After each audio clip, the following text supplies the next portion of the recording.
सूरत बुरी है न सीरत बुरी है, न सूरत बुरी है न सीरत बुरी है, बुरी तो वह है जिसकी नीयत बुरी है।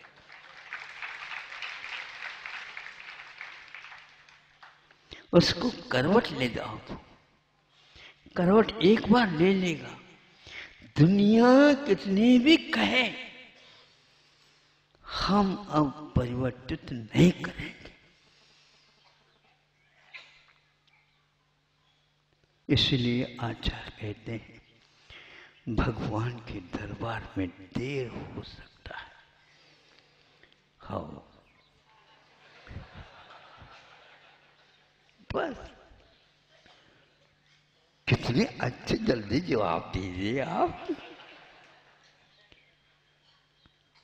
इतना आसान है ये। आसमान को छूना आसान हो सकता है लेकिन इसमें करवट देना आसान नहीं है। बिरले ही इसको स्वीकार करते हैं, दूसरे के लिए संकल्पित करने का उनका काम है। भगवान ने आज तक रिकॉर्ड बनाया, तीर्थंकरों ने आज तक किसी ने किसी को संकल्पित नहीं कराया, स्वयं संकल्प लेते हैं, उसको अडिग होकर के पालते हैं। उसमें एक बाल मात्र का भी अंतर लाते नहीं, क्योंकि वर्धमान संयम है उनका। वो बिल्कुल आंखें देख करके वह काम कर रहे हैं। केवल बाहर ये चार हाथ नहीं देखते,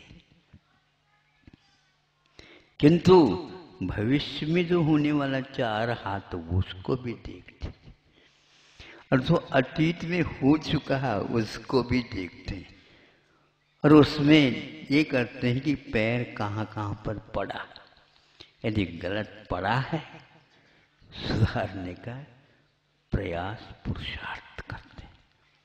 इसलिए मूल गुणों में उनका दोष कभी भी नहीं लगता, उत्तर गुण में भी कभी दोष नहीं लगता, किंतु अंतर्मुहूर्त के उपरांत मन अधीरा होकर के बाहर आ ही जाता है, और इसकी कान पकड़ करके पुनः भीतर खींच करके ले जाते हैं। ये खेल उनका वर्षों तक चलता है। महावीर भगवान को तो कितना 12 साल, हाँ 12 साल लग गए महावीर भगवान को 72 में, और आप 12 घंटे भी नहीं होते, कई बार करवट ले लेते। यह मन क्या है? हमारा गलत निर्णय का नाम मन है। हम बार बार गलत लेते हैं, उससे उसकी पुष्टि हो रही है। एक बार भी यदि गलत निर्णय को हम ठीक कर देते हैं, दोबारा उसमें अनुपात अवश्य कम होगा, तीसरे बार में और अनुपात कम होगा, क्योंकि प्रत्याख्यान के साथ हमने इरादा लिया। इसलिए कभी भी किसी से वो दीक्षित नहीं होते, कभी भी उन्होंने अपने वचन नहीं दिए किसी के, किंतु एक को ही देते हैं जिसको हम एक प्रकार से जिनवानी बोलते हैं। माँ के समान समझ करके वो जो लिखा है या वो जो बताते उसी के अनुसार उनकी चर्या बनती है, इसलिए दूसरे के लिए अपनी चर्या वो बताते भी नहीं और दिखाते भी नहीं, और उनका वह चलता रहता है। क्या अद्भुत साधना है! और आपको संतुष्टि मिल कैसे सकती है इन दोषों के भंडार के साथ? यही संकल्प है इसका कि मैं कम करूं, यह भी कम बात नहीं है। पूरा दूर करो फिर कहना ही क्या है। भूल का होना, मनुष्य भूल का पुतला है। हाँ, इन पुतलियों में ही भूल है। वहीं से तो झांक रहा है वो अभिप्राय वाला। आशय, अभिप्राय, अंतरंग, अनंग, क्या क्या इसके नाम हैं और इसकी क्या क्या करतूतें हैं। तरह तरह की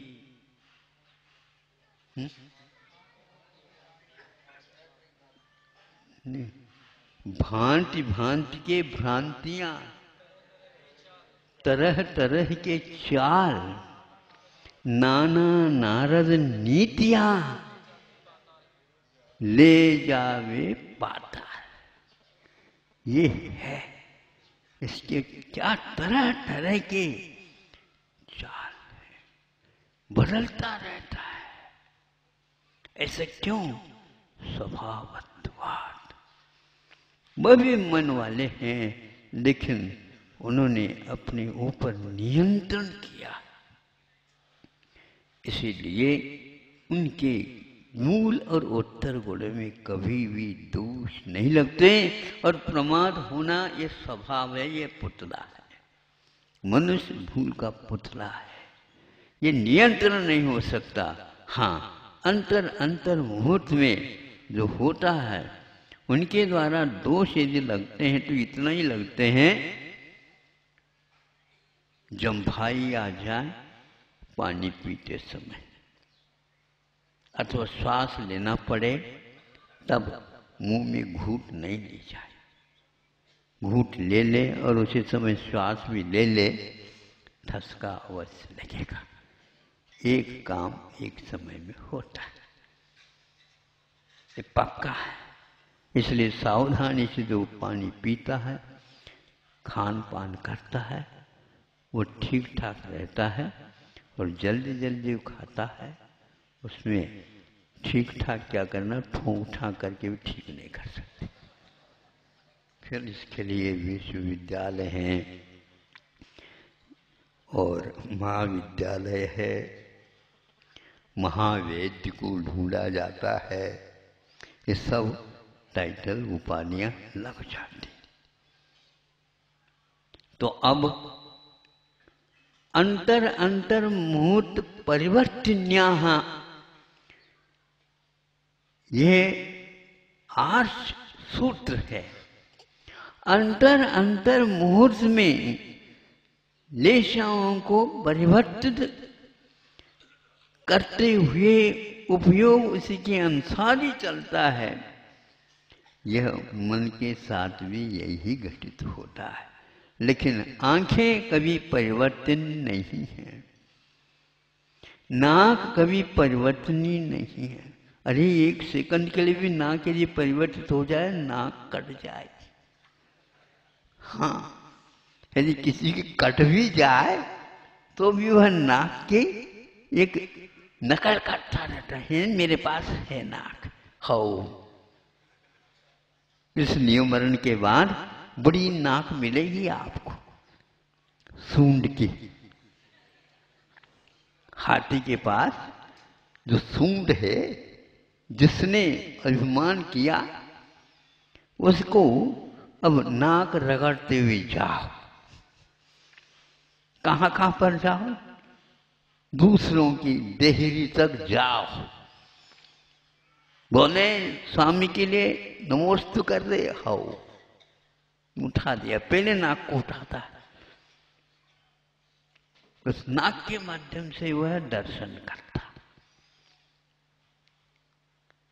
आप सोचिएगा, अपने भीतरी तरह तरह की चाल है, भांति भांति की आप भ्रांतियां हैं, भ्रांतियों के ढेर हैं हम लोग। एक बार तो सही सही निर्णय पर आ जाओ तो आंखें लाल हैं,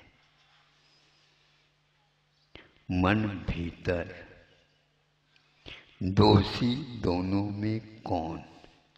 यह हाइकु 17 अक्षरों वाला आपको पूछ रहा है, वो आपको ही पूछ नहीं रहा है,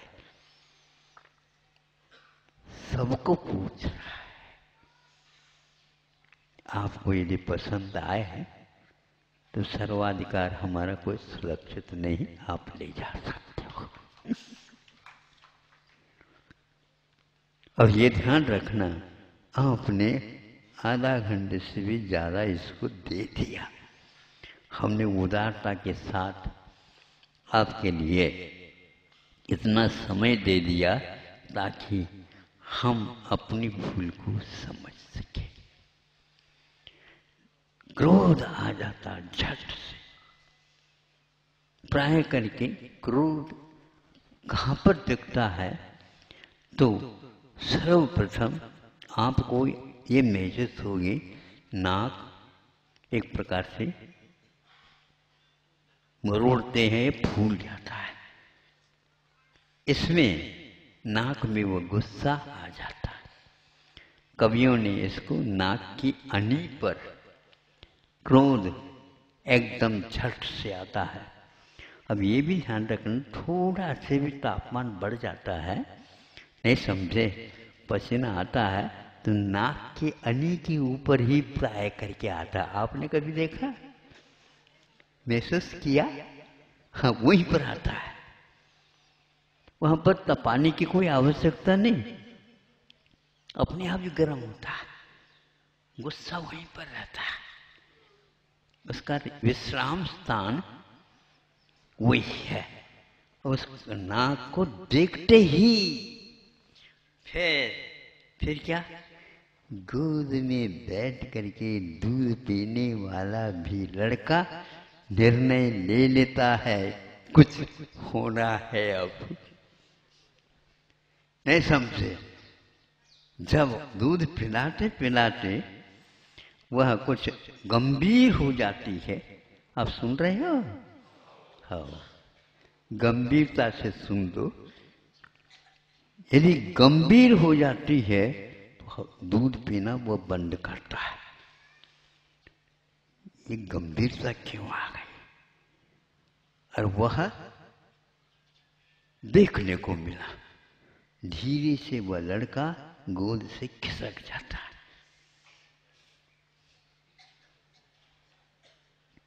कहीं ऐसा ना हो दूसरा प्रबंध कर दे, चौपट। वो बुलाने के बाद भी मैं नहीं आता, प्यास भूख लगने के बाद भी नहीं आता। सुन रहे हो गोद वाले हो? छोटा लड़का भी होता, आपकी परीक्षा, आपका निर्णय अपने आप ही समझ लेता है, क्योंकि आपका शरीर और मुख गंभीरता से घिर गया, कुछ न कुछ इसमें हुआ। उधर गया, दूर से देखा, अरे पिताजी भी आपे में नहीं, आप अपने में आप में है हो, देख तो दो। आपके लड़का ने सोच लिया, लड़के ने, पिताजी आपे में नहीं है। अब जो आपे में नहीं रहता, हमारा ये निर्णय है, उसके पास न माँ न पिता न भाई न बहन कोई भी जाना नहीं चाहता, चाहे जिंदगी भर उसके लिए कुछ भी दे दे, लोभ नहीं चाहिए। आप कितने लोभ करते जाते हो, ये कहाँ कर रहे हो, क्यों कर रहे हो, सोच तो। तापमान क्या है, ध्यान रखो। शरीर का तापमान कुछ बढ़ सकता, घट सकता है, लेकिन भीतरी जो अनुपात है शरीर में वह 98 अवश्य बना रहता। 50 को भी तापमान छू रहा हो तो भी भीतर 98 पाएगा। और टाइगर हिल पर भी जाकर के देखोगे, जहां पर -40 रहता है शीत, वहां पर भी देखो शरीर का वह तापमान कितना रहता है, तो वो भी 98 रहता है। ये स्वस्थ व्यक्ति का एक लक्षण है। आपको भी कहीं भी जाए पहले इसको टटोलना, यदि इसमें अंतर आ गया समझ लेना ये फालतू 1 घंटे के लिए ये उस समय देना हो गया। अन्य कुछ काम करते संभवतः कुछ लाभ होता, किंतु यहाँ पर उसका कोई निर्णय नहीं हुआ तो ऐसा ही जिंदगी भर बिना निर्णय के ही एक्शन निकलते चले जाते। होता नहीं, चाहे स्वर्ग मिले चाहे मनुष्य अवस्था मिले, कोई मिले, समूह शरण भी मिले, तो भी वहाँ पर कुछ होना जाना नहीं है। भगवान भी आप में किसी भी प्रकार से कुछ भरते नहीं, और जो दोष है उसको निकाल करके बाहर फेंकते नहीं। ये काम उनका है ही नहीं। जो स्वयं के बारे में वो इस प्रकार नहीं कर सकते, भावों को तो संयम के साथ ही जीना पड़ेगा, और निकालना है तो संयम के द्वारा ही निकालना है, बदलना है तो संयम के द्वारा ही बदलना। केवल क्रोध करने मात्र से वो बदलता नहीं है। तो फिर क्या, अरे उनको तो हम हमेशा देखते हैं पारा गर्म ही मिलता है।